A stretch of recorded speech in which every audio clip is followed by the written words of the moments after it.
তোমাদেরকে আগের ভিডিওতে বলেছিলাম যে নেক্সট ভিডিওতে আমি কুল মাখার ভিডিও তোমাদের সাথে শেয়ার করবো। তো চলো তাহলে ভিডিওটা দেখতে থাকো। এখন এই যে কুলগুলোকে আমি শিলে এখন ছেঁচে নিচ্ছি, তারপরে মাখাবো।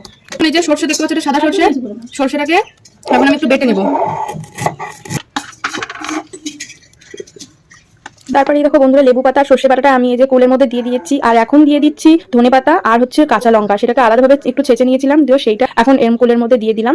দেখতে পাচ্ছ তোমরা। আর আমার তো দেখেই জিভে জল চলে আসছে। তো আমার মতন এরকম কার কার কুল মাখা খেতে ভালো লাগে অবশ্যই কিন্তু কমেন্ট করে জানিও। আর এখন দিয়ে দিচ্ছি এটা বিট লবণ আর চিনি, দুটোকে একসাথে গুঁড়ো করা, ঠিক আছে? সেটাই এখন দিয়ে দিচ্ছি। আর এর মধ্যে এখন দেবো একটু লঙ্কা গুঁড়ো, কারণ গুঁড়োটা না দিলে পরে একটু ঝালঝাল হবে না, আর কুল মাখা একটু টকটক ঝালঝাল না হলে কিন্তু ভালো লাগবে না। দেখতে দেখো কত সুন্দর লাগছে, যদিও এখনো মাখায়নি। আর মাখালে পরে পুরোপুরিভাবে মশলাগুলো মিক্সড হয়ে গেলে এটাকে দেখতেও যেমন সুন্দর লাগবে তেমন সুন্দর কিন্তু খেতেও লাগবে। পুরো মাখানো কিন্তু কমপ্লিট। আর তোমরা বাড়িতে কেমন ভাবে কুলচাকা করে খাও অবশ্যই কমেন্ট করে বলো। কার কার দেখে জিভে জল আসছে অবশ্যই বলো।